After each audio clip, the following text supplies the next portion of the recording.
देखिएगा दोस्तों, आज हम पढ़ रहे हैं विद्युत धारा का उसमें प्रभाव, मतलब हीटिंग इफेक्ट पढ़ रहे हैं इलेक्ट्रोसिटी का। विद्युत धारा का उसमें प्रभाव पढ़ने को जा रहे हैं। बहुत ही अच्छा टॉपिक है। यहाँ से पिछली बार राजस्थान पुलिस में एक न्यूमेरिकल बेस्ड सवाल जिसे बोलते हैं आंकिक प्रश्न पूछा जा चुका है। देखिए उन सवालों को भी करने की कोशिश करेंगे कि क्या पूछा गया था। देखिए दोस्तों, विद्युत धारा का उसमें प्रभाव पढ़ने को जा रहे हैं, हीटिंग इफेक्ट पढ़ने को जा रहे हैं। विद्युत धारा का मतलब विद्युत से ऊष्मा कैसे बनती है, वो क्या कहलाता है? विद्युत धारा का ऊष्मीय प्रभाव। ऊष्मा का मतलब तापमान बोल सकते हैं ना हम लोग। तो विद्युत से ऊष्मा बनना है, तापमान बनना, ये क्या कहलाता है? विद्युत धारा का ऊष्मीय प्रभाव। पहले देखिए इस पे जो कार्यरत युक्तियां होती हैं वो देखिएगा कि ऐसे कौन कौन से उपकरण है जो विद्युत देने के बाद हमें ऊष्मा देते हैं। तो याद कीजिए, विद्युत केतली, प्रेस आपने देखा ही होगा। विद्युत आप जब इलेक्ट्रिसिटी करंट में उसके प्लग को डाल रहे होते तो आपको हीटिंग के रूप में आगे ऊर्जा देती है। हीटर भी आपने विद्युत में लगाते हो, उष्मा निकाल रहा होता है। इसी तरीके से विद्युत ओवन, समझ पा रहे हो? ये हमें युक्तियों को नॉर्मली बताई है मैंने आप लोगों को कि वो युक्तियाँ जो हमें विद्युत देने के बाद क्या दे दे? ऊष्मा। वो कौन से प्रभाव पे काम करेंगे? विद्युत धारा के उसमें प्रभाव पे। जैसे प्रेस हुआ, हीटर हुआ, इन सभी को हम विद्युत देते हैं और वो आगे हम कौन सी ऊर्जा देते हैं? उष्मा ऊर्जा। इसलिए कौन से प्रभाव पे काम कर रहे हैं? विद्युत धारा के उष्मीय प्रभाव पे। देखो विद्युत धारा का जो उष्मीय प्रभाव था ये दिया एक साइंटिस्ट जूल ने। किसने दिया भाई? जूल ने। जूल विद्युत धारा के उष्मीय प्रभाव को लेकर एक नियम देता है। वेरी वेरी इंपॉर्टेंट नियम है ये हमारे आने वाले कुछ न्यूमेरिकल बेस्ड सवालों के लिए। पहला क्या कहता है कि उष्मा मतलब हीट। उष्मा को भाई हम क्या बोल सकते हैं? हीट। तो उष्मा का सिंबल किससे प्रेजेंट कर सकता हूं मैं? एफ से कर सकता हूं कि उष्मा परिपथ में प्रवाहित धारा के क्या होती है? समानुपाती। क्या बोला? उष्मा परिपथ में प्रवाहित धारा के वर्ग के, प्रवाहित धारा के वर्ग के क्या होती है? समानुपाती। इसका मतलब यहां से एक रिजल्ट लिख सकता हूं, एच समानुपाती आई स्क्वायर। हो गया भैया। दूसरा देखो, पहली बात तो क्या कह रहा है कि किसी भी परिपथ में उष्मा कितनी होगी, वो उसको जितनी धारा दे रहे हो उसके वर्ग के क्या होगी? समानुपाती होगी। दूसरी कंडीशन, उष्मा है ना जो परिपथ में प्रतिरोध, प्रतिरोध को रेजिडेंस बोलते हैं, और रेजिडेंस का सिंबल किससे शो करते हैं? आर। प्रतिरोध ये क्या होता है भाई? समानुपाती। तो दूसरा संबंध लिख सकता हूँ एच समानुपाती आर। क्या ये बात समझ पा रहे हो? नंबर 3 कह रहा था कि परिपथ में उष्मा जो मान है ना वो समय की क्या होता है? समानुपाती। इसलिए मैंने लिखा एच समानुपाती क्या? टी। समीकरण नंबर 1, समीकरण नंबर 2, समीकरण नंबर 3। पहली बार फिर से सुनिएगा। कह रहा है कि किसी भी परिपथ में उष्मा कितनी है, कितनी उष्मा मिल रही है हमें, तो 3 बातों पर डिपेंड कर रहा होगा कि आप तो उसमें धारा कितनी दे रहे हो, तो उस धारा के वर्ग के समानुपाती, उस धारा के वर्ग के समानुपाती। दूसरी, उस परिपथ में कितने प्रतिरोध का परिपथ है उसके क्या होगा? समानुपाती। प्रतिरोध पे भी निर्भर करेगा कि प्रतिरोध कितना है, उसके क्या होगा? समानुपाती। तीसरा, समय के समानुपाती, मतलब आप कितने समय तक धारा प्रवाहित कर रहे हो इस पे भी उस पर डिपेंड। जैसा कि आपने देखा भी होगा, यदि उपकरण को यहाँ से देखिएगा, फिर से समझिएगा, यहाँ से देखो, ये समीकरण फर्स्ट सेकंड थर्ड से मैं ये बात कह सकता हूँ कि H समानुपाती आई स्क्वायर आर टी। तो मतलब एक संबंध हो गया H बराबर आई स्क्वायर आर टी। यही जूल का उष्मीय नियम कहलाता है। क्या है भाई? H बराबर आई स्क्वायर आर टी। ये जूल का कौन सा नियम है? उष्मीय प्रभाव का नियम, H बराबर आई स्क्वायर आर टी। यहाँ से क्या कहना चाह रहा हूँ देखिएगा, इसका मतलब जब जब धारा बढ़ेगी तो H भी क्या होगा? बढ़ेगा। मतलब समानुपाती है सभी, तो समानुपाती है तो जब I बढ़ेगी तो H ही बढ़ेगी, R बढ़ेगी तो H ही बढ़ेगी, T बढ़ेगा तो H ही बढ़ेगा। यही तो बात हुई। जैसे कि हम पहले बता चुके हैं, समानुपाती का मतलब यदि ये बढ़ेगा तो ये भी बढ़ेगा, ये बढ़ेगा ये भी बढ़ेगा। अब व्युत्क्रमानुपाती होता है तो किस कैसा होता है? उल्टा। तो इसका मतलब परिपथ में जितने समय तक ज़्यादा, जितनी ज़्यादा धारा दोगे उतनी ही ज़्यादा वो में क्या देगा? उष्मा देगा। दूसरा, जितना अधिक प्रतिरोध होगा उतनी अधिक क्या होगी? उष्मा होगी। तीसरा, जितने अधिक टाइम तक आप लोग विद्युत दे रहे हो उसको तो उतनी अधिक क्या होगी? उष्मा। ठीक है भाई। तो इनसे हमने एक नियम निकाला, H बराबर आई स्क्वायर आर टी, जो जूल का उसमें नियम कहलाता है। इसी नियम पे बेस कुछ न्यूमेरिकल करेंगे।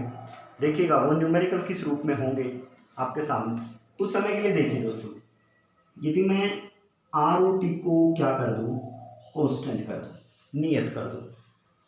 सवाल देखिए, पिछली बार राजस्थान पुलिस में पूछा हुआ सवाल कि एक परिपथ है, एक क्या है, परिपथ है, एक सर्किट है, उसमें हम आपने क्या किया, प्रतिरोध, आर का मतलब प्रतिरोध, आर का मतलब क्या भाई, प्रतिरोध, टी का मतलब समय, इन दोनों को तो क्या कर दिया, नियत कर दिया। क्या कर दिया भाई, नियत। और धारा के मान को, आई को क्या कर दिया आप लोगों ने, दुगना।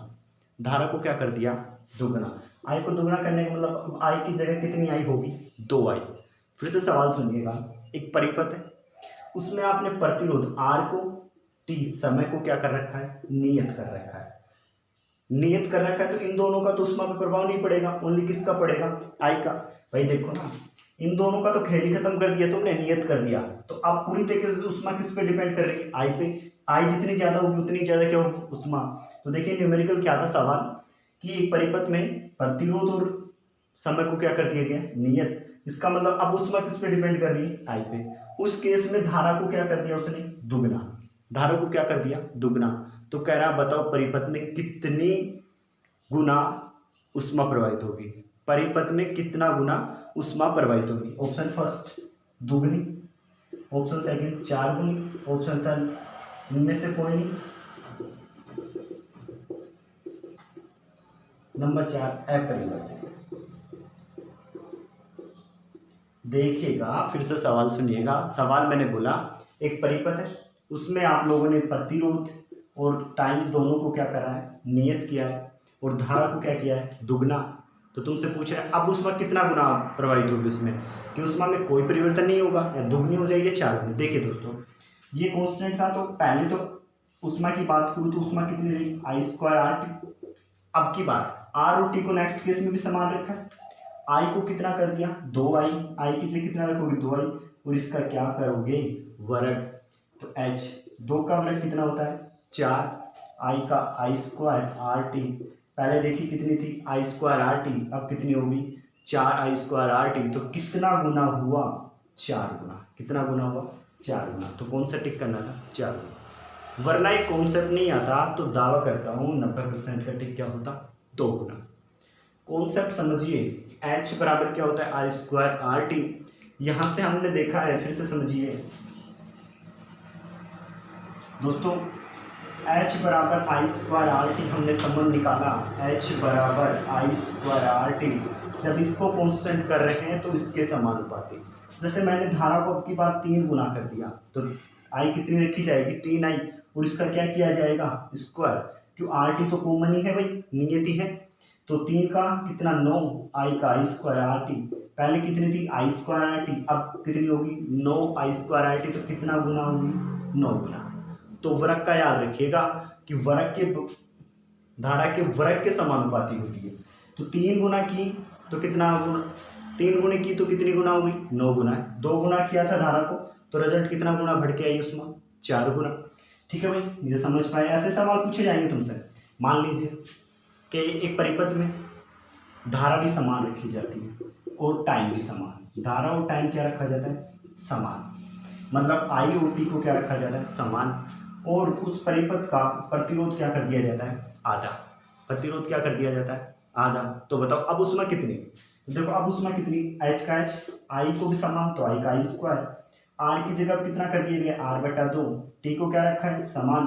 तो देखिए आई स्क्वायर आर टी, आई स्क्वायर आर टी तो था, बटे में क्या लग गया, 2, बटे में 2 लगने का मतलब क्या होगी, आधी। अब उसमें कितनी होगी, आधी। याद रखिएगा आर के साथ जितना आर को आधा करेगा तो उसमें कब आधा गुना हो जाएगी, आर को दुगना करेगा तो ये भी दुगनी हो जाएगी। क्यों, आर के तो सीधे सीधे समानुपाती है।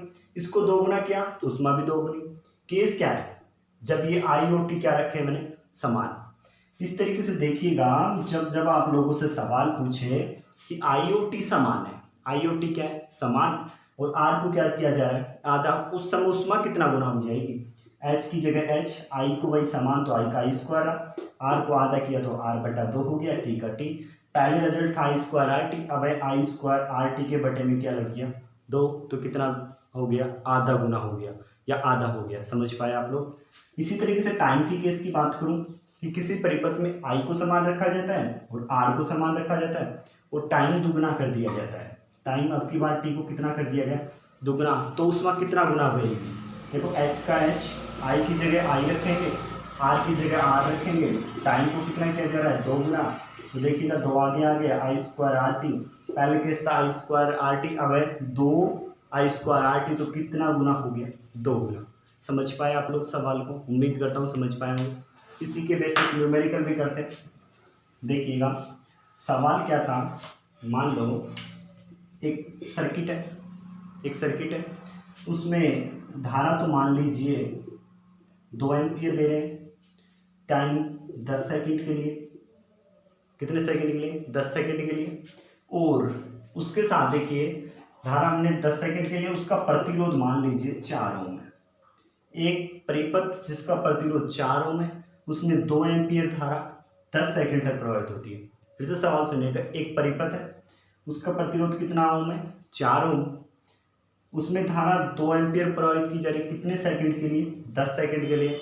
तो बताओ कितनी ऊष्मा देगा वो आपको, जो उपकरण है वो कितनी ऊष्मा आपको प्रोड्यूस करके देगा। तो ऊष्मा के लिए आपने पढ़ रखा है H बराबर आई स्क्वायर आर टी।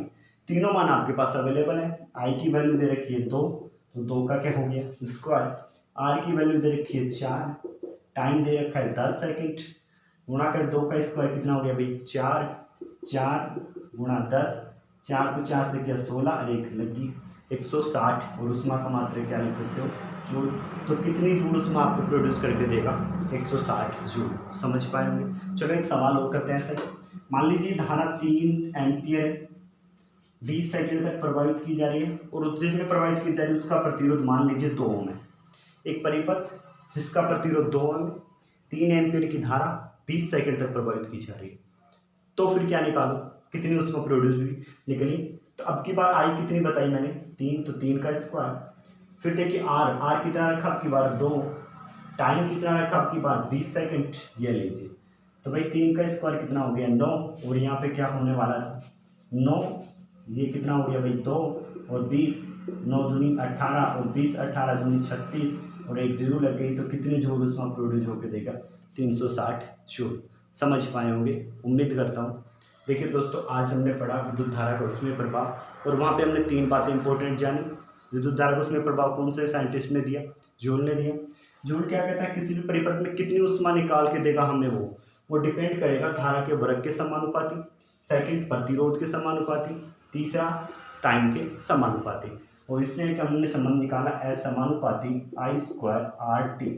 देखो एच समानुपाती आई स्क्वायर आर टी, और यहाँ से हमने कुछ न्यूमेरिकल किया, और मैंने कहा पिछली बार राजस्थान पुलिस में यहाँ से सवाल पूछा गया था।